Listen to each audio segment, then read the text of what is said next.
لله رب العالمين. اللهم لك الحمد.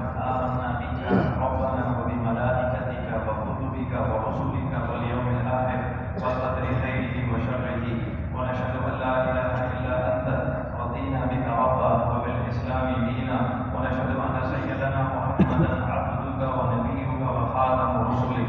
اللهم صل وسلم وبارك على نبينا محمد وعلى آله وصحبه أجمعين والتابعين لهم بإحسان إلى يوم الدين. أما بعد. میرے معزز بھائیو برادران اسلام، آج ہمارے جمعہ کی خطبہ کا موضوع ہے اللہ بارک سبحانہ و تعالیٰ نے ایمان والوں کو یہ پیارے اور معزز گھر عطا کیے ہیں. یہ آپ کے اور میرے گھرانے اللہ سبحانہ و تعالیٰ کی طرف سے عظیم الشان نعمت کے طور پر ہے. اس نعمت کا استعمال آپ اور میں کیسے کریں گے، اس نعمت کے حقوق اور فرائض کیا ہیں، اس نعمت کے متعلق کیا کیا ذمہ داریاں ہر مسلمان کے ذمہ رکھی گئی ہیں، جمعہ کی اس چھوٹی سی نشست میں انشاءاللہ تعالیٰ بات کریں گے. بات کرنے سے پہلے اپنے آپ کو اور آپ کو اللہ سبحانہ و تعالیٰ سے کرنے کی وصیت کرتا ہوں. اللہ کا حکم سننے کی، رسول کی اطاعت کرنے کی آپ کو اپنی وصیت کرتا ہوں، اس لیے کہ اللہ بارک سبحانہ و تعالیٰ نے اپنے نیک بندوں کی صفت کو قرآن شریف میں یہی کردار ہے، یہی شمار کیا ہے کہ وہ اللہ کا حکم سننے والے ہیں، وہ متقی لوگ ہیں، وہ رسول کی اطاعت کرنے والے ہیں، اور اپنے نیک گھرانوں کے متعلق اللہ کے سامنے وہ گریہ وزاری عاجزی کرنے والے ہیں. اللہ سبحانہ و تعالیٰ نے ایمان والوں کی ایک عظیم الشان دعا کو اپنی کتاب میں ذکر کیا ہے. اللہ سبحانہ و تعالیٰ ایمان والوں کے ایک اہم ترین عمل جو ان کے گھرانے کے متعلق ہے اس کو بیان کر رہے ہیں. والذین یقولون، وہ لوگ جو رحمان کے بندے ہیں، وہ لوگ جو اللہ والے ہیں، وہ لوگ جو اللہ کو مانتے ہیں، وہ لوگ جو اللہ اور اس کے رسول کی اطاعت کرتے ہیں. یقولون، وہ اللہ کے سامنے کس طرح دعا کرتے ہیں، اللہ کے سامنے ایسے فریاد کرتے ہیں، اللہ سے اپنے گھرانے کے متعلق اس طرح مانگتے ہیں، ربنا، ہے ہمارے رب، هب لنا من ازواجنا وذریاتنا قرۃ اعین، ایسی بیویاں اور ایسی اولاد عطا کرنا جس کی وجہ سے ہماری آنکھیں ٹھنڈی ہو جائیں. سبحان اللہ. ہر آدمی دیکھ سکتا ہے نا. سب سے پہلے دعا ہے کہ اللہ سبحانہ و تعالیٰ سب کو نیک بیویاں عطا کریں. سب میں آمین. اللہ آپ کو مجھ کو نیک صالح اور فرما بردار اولاد عطا کرے. سب کہے آمین. برادران اسلام، جس آدمی کی بیوی نیک نہ ہو، جس آدمی کی اولاد ٹھیک نہ ہو، اس آدمی کی کوئی زندگی نہیں ہے. اسی لیے برادران اسلام، اللہ نے کیا ہے اہم ترین ایمان والوں کا عمل اور دعا کی صورت میں اپنی کتاب میں آپ کو مجھ کو سمجھا دیا ہے کہ معاملہ بہت ہی نازک ہے. معاملہ بہت ہی نازک ہے. یہ اصل میں معاملہ کس کا ہے؟ یہ دل کا معاملہ ہے. اللہ جیسے جس کے دل کو چاہیں گے پھیر دیں گے. تو آپ کو مجھ کو کیا ہے اپنا دل پھر اللہ کے سامنے کیا ہے رکھنا چاہیے. یہ دل کی پکار کیا ہے؟ اے اللہ، ان لوگوں کا ساتھ دینا، وہ بیوی دینا، وہ اولاد عطا کرنا جس کو دیکھ کر ہماری آنکھیں ٹھنڈی ہو جائیں. اور وجعلنا للمتقین اماما، اللہ ہم کو متقی لوگوں کا پیشوا بنا دے. اللہ ہم کو متقی لوگوں کا سردار بنا دے.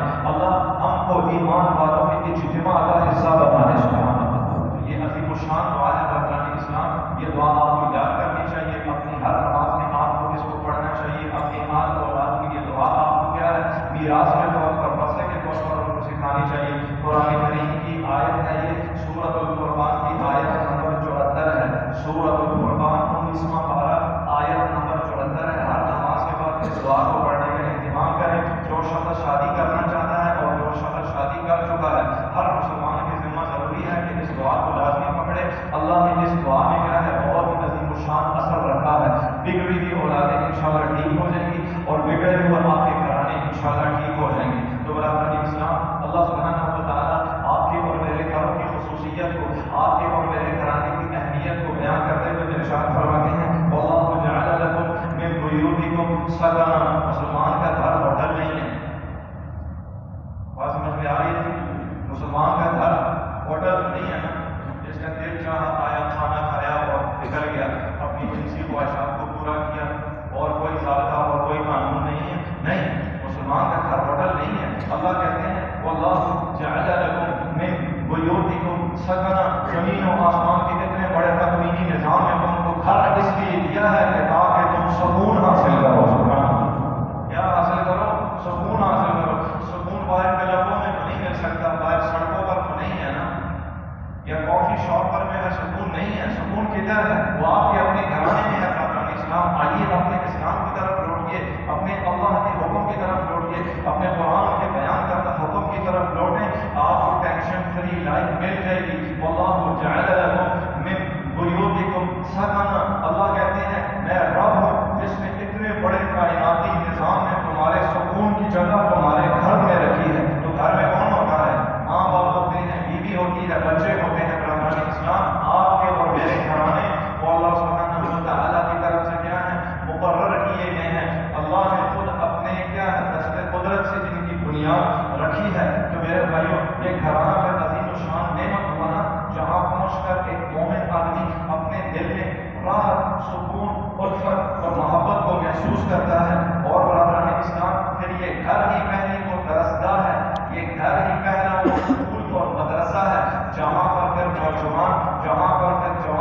پیاری اولاد اور گھر کی اہمیت جتلاتے ہوئے ارشاد فرمایا ان لولدک علیک حق، یہ اولاد کو ایسے ہی کبھی پیدا ہوگی پیدا کر کے بس ٹھیک ہے خالی ان کو کھانا کھلانا ہے، جانوروں کی طرح ان کو بڑا کرنا ہے، نہیں برادران اسلام، ان لولدک علیک حق، پیارے نبی کہتے ہیں مومنوں ایمان والوں آپ کی اولاد کے متعلق بڑا حق ہے، آپ کو اس حق کو سمجھنا چاہیے۔ آئیے وہ حقوق کیا ہے، ترتیب سے میں آپ کے سامنے مختصر سے الفاظ میں بیان کرتا ہوں۔ میرے بھائیوں، والدین پر اولاد کے معاملے میں سب سے بڑا حق یہ ہے کہ آپ نے ان کو اللہ کی تعریف کر کے بتائی ہے، کہ آپ نے ان کو دین اسلام بتایا ہے، کہ آپ نے ان کو اپنے دین معزز کی تعلیمات سمجھائی ہیں، کہ آپ نے ان کے دلوں میں توحید کی شمع روشن کی ہے، کہ آپ نے ان کو قرآن کا تعارف کر کے بتایا ہے، کہ آپ نے ان کو اپنے نبی کا نسب نامہ بتایا ہے، کہ آپ نے ان کو بتایا ہے کہ آپ کی نبی کی اولاد کتنی ہے، کہ آپ نے ان کو بتایا ہے کہ نبی کتنا عرصہ مکہ میں رہے، کتنا عرصہ مدینہ میں رہے،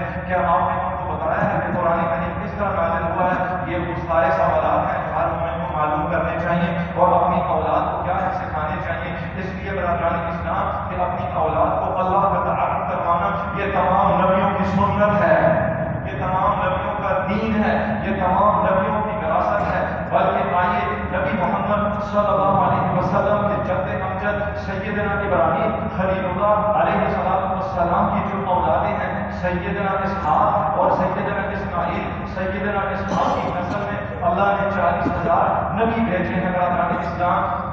اسحاق کے بعد یعقوب ہیں، یعقوب کی جب وفات کا وقت قریب آتا ہے تو سیدنا یعقوب اپنی تمام اولاد کو جمع کر کے پوچھتے ہیں بتاؤ بھائی ما تعبدون من بعدی، کل میں بھی چلا جاؤں گا، تم لوگ بھی دنیا سے چلے جاؤ گے، قیامت کے دن تم لوگوں نے اللہ کے دربار میں جواب دینے کے لیے مجھ بوڑھے باپ کے حق میں کیا جواب تلاش کیا ہے؟ تو کہنے لگے نعبد الہک و الہ آبائک ابراہیم و اسماعیل و اسحاق الہا واحدا ونحن لہ مسلمون۔ ابا جی آپ تسلی رکھیے، دنیا میں بھی ہم اسلام پر زندہ ہیں، اسلام کی حالت میں جائیں گے، کل قیامت میں بھی ہم اسلام کی گواہی آپ کے حق میں دیں گے۔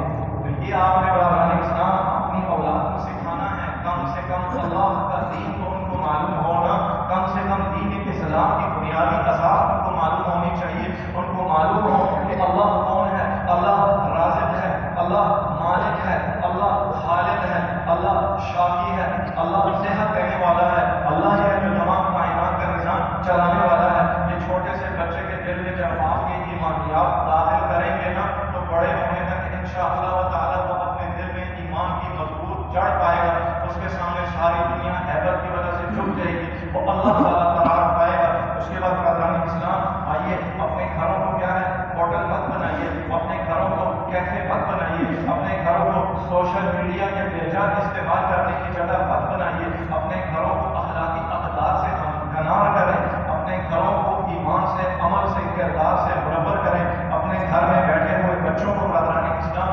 محبت، الفت کا، احترام کا اور وفاداری کا درس دیں۔ اس لیے برادران اسلام جب آپ کے بچے آپ کے گھر کا دروازہ کھول کے باہر گلی محلے میں جاتے ہیں نا تو لوگ کہتے ہیں کہ یہ فلانے کا بچہ ہے۔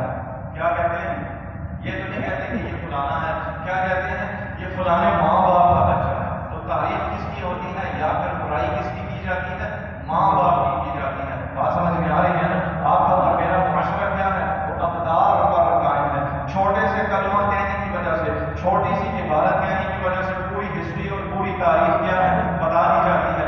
اسی لیے برادران اسلام عربی کے ایک شاعر نے ایک شعر پڑھا، آپ کے سامنے اس کو اردو کا ترجمہ کرتا ہوں۔ عربی کے شاعر نے کہا تھا کہ ہم میں کچھ بچے، ہم میں کچھ نوجوان، ہم میں کچھ بچیاں ایسی تربیت پاتی ہیں جب وہ باہر نکل کر جاتے ہیں تو لوگ کہتے ہیں کہ یہ تو ان لوگوں سے اٹھ کر آیا ہے جن کا اخلاق آسمانوں کو چھونے والا ہے۔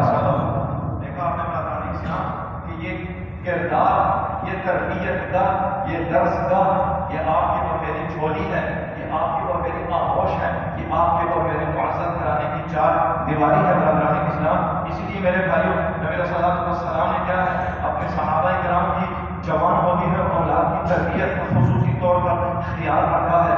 خود نبی صلی اللہ علیہ وسلم نے ایسی خواتین سے شادی کی ہے جو خواتین اپنے پہلے خاوند سے اولاد لے کر آئی تھی۔ ام المؤمنین سیدہ ام سلمہ رضی اللہ تعالی عنہ کے پہلے خاوند سے 3 بچے تھے۔ نبی صلی اللہ علیہ وسلم کے ساتھ جب سیدہ کی شادی ہوگی تو یہ بچے چھوٹے چھوٹے تھے، پیارے نبی گھر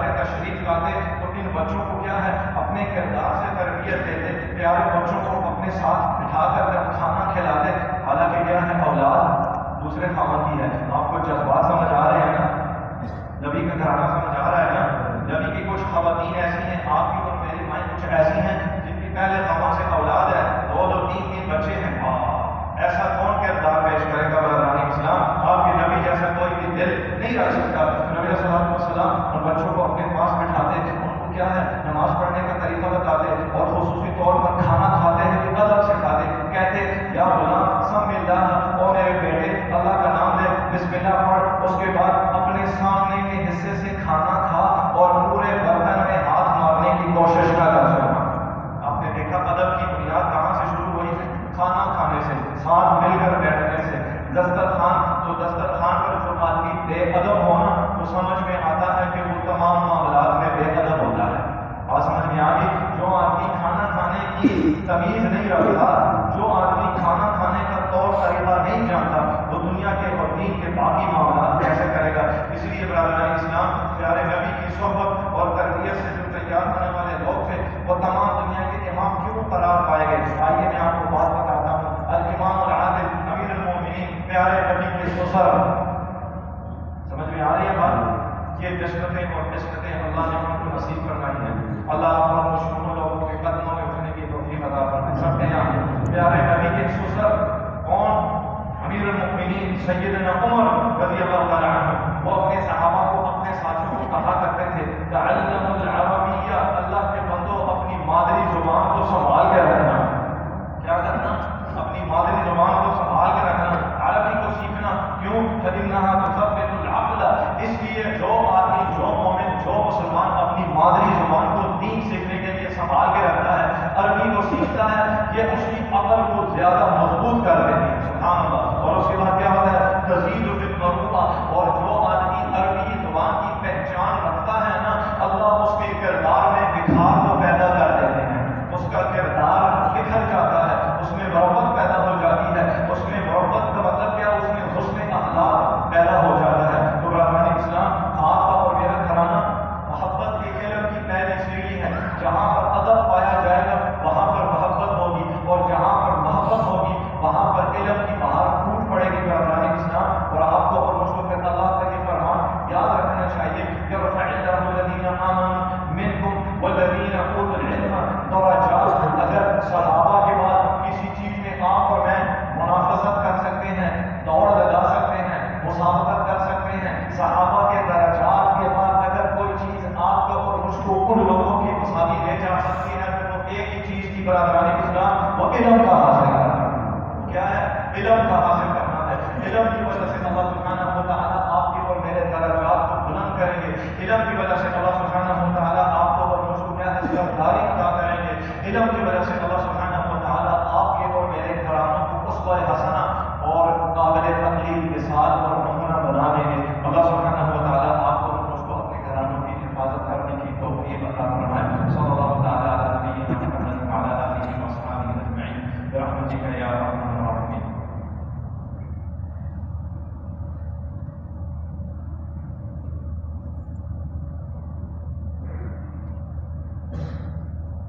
الحمدللہ رب العالمین والعاقبۃ للمتقین والصلاۃ والسلام علی سیدنا و نبینا محمد وعلی آلہ وصحبہ اجمعین، اما بعد۔ برادران اسلام، ہر زمانے کے اعتبار سے لوگوں کے سماجی تعلقات، لوگوں کے معاشرتی تعلقات، ان میں اونچ نیچ آتی رہتی ہے، زمانے کے اعتبار سے، جذبات کے اعتبار سے، تعلقات کے اعتبار سے۔ تو بعض بھائیوں، والدین ہونے کی حیثیت سے، خاندان کا بڑا ہونے کی حیثیت سے آپ کو اور مجھ کو سمجھنا چاہیے کہ آپ اور میں اپنے قبائلی اقدار کو اور اپنے خاندانی روایات کو، اور یہ ہمارے جو سماجی تعلقات ہیں، یہ ہمارا جو رشتہ داروں کے ساتھ ملنا جلنا ہے، اس کو آپ اور میں کیسے باقی رکھ سکتے ہیں۔ تو میرے بھائیوں، سب سے پہلے اپنے بچوں کو یہ بات سمجھائیے کہ معاشرے میں، اجتماع میں، سماجی تعلقات میں آپ کے اور میرے اس خاندانی روایات اور اقدار میں سب سے قابل احترام وہ 2 عظیم الشان ہستیاں ہیں، وہ 2 گھر کے ستون ہیں۔ ایک کا نام ہے والد، ایک کا نام ہے والدہ۔ صحابی آئے اور کہنے لگے اللہ کے رسول، اس سرزمین پر سب سے زیادہ میری نیکی کا حقدار کون ہے؟ نبی صلی اللہ علیہ وسلم نے کہا امت امت امت۔ 3 مرتبہ پوچھا، 3 مرتبہ پیارے نبی نے کہا ماں کا حق زیادہ ہے، ماں کا حق زیادہ ہے، ماں کا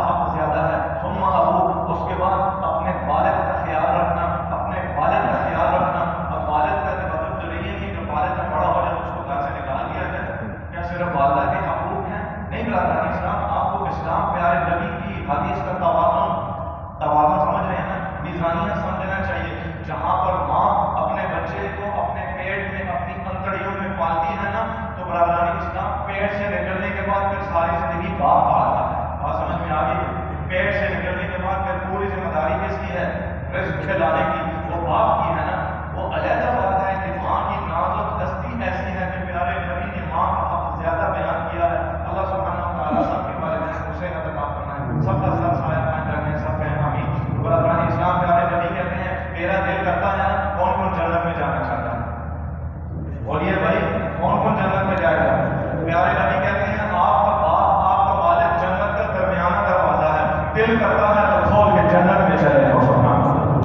اپنے باپ کا خیال رکھو، بوڑھے والد کا خیال رکھو. آج اولاد باپ کے بارے میں عجیب بات کرتی ہے. پھر نبی صلی اللہ علیہ وسلم نے فرمایا الاقرباء، یہ ترتیب کے ساتھ تمہارے رشتہ دار آ جائیں گے. ماں کی طرف سے رشتہ دار ہیں، باپ کی طرف سے رشتہ دار ہیں، خالہ ہے، چاچا ہے، ماموں ہیں، پھوپھیاں ہیں، دادے ہیں، نانیاں ہیں. یہ تمام کے تمام نسب نامہ ہے. اس کے بعد برادران اسلام نبی صلی اللہ علیہ وسلم نے پھر خود آپ کو اور مجھ کو یہ نسب نامہ سیکھنے کی وصیت کی حکم دیا. فرمایا تعلموا من انسابکم، اللہ کے بندو اپنے نسب نامے یاد رکھو. کیوں؟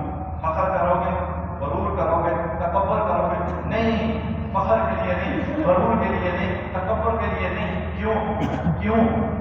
فإن ما تصلون به أرحامكم، میں تم کو نسب نامے یاد کرنے کا حکم اس لیے دے رہا ہوں. پیارے نبی کہتے ہیں اس کی وجہ سے تم آپس میں ایک دوسرے کے ساتھ صلہ رحمی کا معاملہ کرو گے. اگر تم کو معلوم ہو سکے، لیکن آج ہماری سچویشن کنڈیشن یہ ہے کہ چاچا سے آگے رشتہ داروں کا حال معلوم نہیں، دادے سے آگے، نانی سے آگے، نانا سے آگے ہم کو رشتہ دار معلوم نہیں ہے.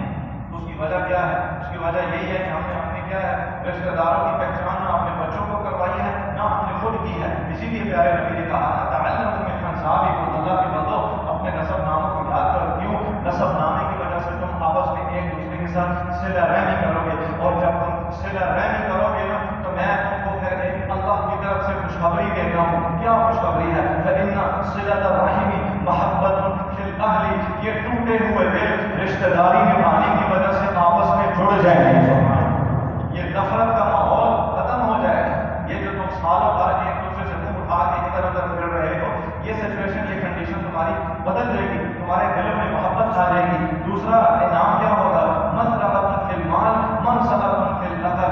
اللہ تم کو ایکسیڈنٹ، اللہ تم کو اچانک موت سے، اللہ تم کو ہر قسم کی بیماری سے محفوظ رکھیں گے. اور اللہ سبحانہ و تعالیٰ تم کو بستر پر لگ جانے والی بیماریوں سے محفوظ رکھیں گے. سبحان اللہ. منصبۃ فی الاثر، علماء کرام نے اس کی تفسیر میں لکھا ہے جتنی زندگی رہ گئی ہے اس زندگی میں اللہ تم کو برکت عطا فرمائے. موت کا وقت مقرر ہے نا، اس میں تو کمی زیادتی نہیں ہو سکتی. ایک انسان بیمار ہو کے بستر پر بیٹھ جائے نا تو اس کی ساری زندگی موت ہے. سمجھ میں آتی ہے بات؟ ایک چکر ہسپتال کا لگائیں گے تو انشاءاللہ آپ کو بات سمجھ میں آ جائے گی. آپ کو اپنی صحت کی قدر و قیمت معلوم ہو جائے گی. تو پیارے نبی نے کیا ہے صلہ رحمی کرنے کی خوشخبری کیا دی ہے؟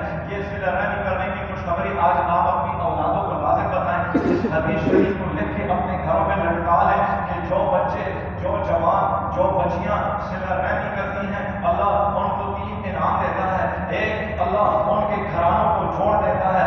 خاوند بیوی کو اللہ محبت عطا کرتے ہیں. بگڑی ہوئی نافرمان اولاد ٹھیک ہو جاتی ہے. رشتہ داروں کے تعلقات آپس میں جڑ جاتے ہیں. دوسری چیز، اللہ ان کو اچانک جب بڑے بزرگوں کی یا دوسرے رشتہ داروں کی ملاقات کے لیے جائیں تو آپ اپنے بچوں کو ساتھ لے کر جائیں اور اپنے بچوں کا تعارف ان بزرگوں سے، ان خاندان کے دوسرے لوگوں سے کروائیں تاکہ یہ بچے آپ کے اللہ کی ذات پر ایمان مضبوط رکھ کر جوان ہوں، دلوں میں ان کے نبی کی محبت ہو، اپنے اسلام کے کردار اور کریکٹر کو سمجھنے والے ہوں اور اپنے درجے اسلام کو سمجھنے والے ہوں اور انسانیت کے متعلق کردار اور اخلاق کو کیا ہے اپنے عمل کے ذریعے ظاہر کرنے والے ہوں اور اپنے معاشرے، اپنے وطن، اپنی سرزمین، اپنی مٹی کے ساتھ وہ وفا کرنے والے ہوں. اللہ آپ کا میرا مانی و ناصر درود شریف پڑھیں، پھر انشاءاللہ دعا کرتے ہیں. اللہم صلی علی محمد وعلی آل محمد کما صلیت علی ابراہیم وعلی آل ابراہیم انک حمید مجید. اللہم بارک علی محمد وعلی آل محمد کما بارکت علی آل ابراہیم انک حمید مجید. یا اللہ اس مجلس میں، اس مسجد میں جتنے حضرات موجود ہیں سب کے صغیرہ کبیرہ گناہوں کو معاف فرما،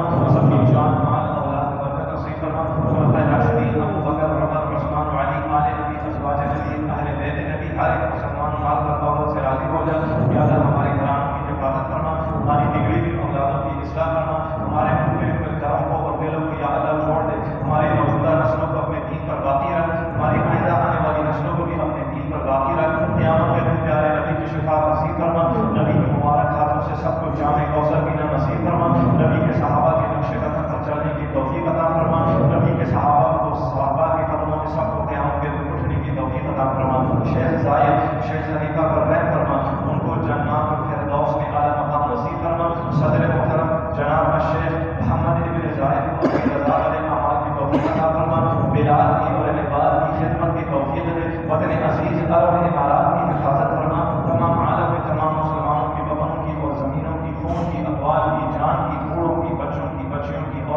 هذا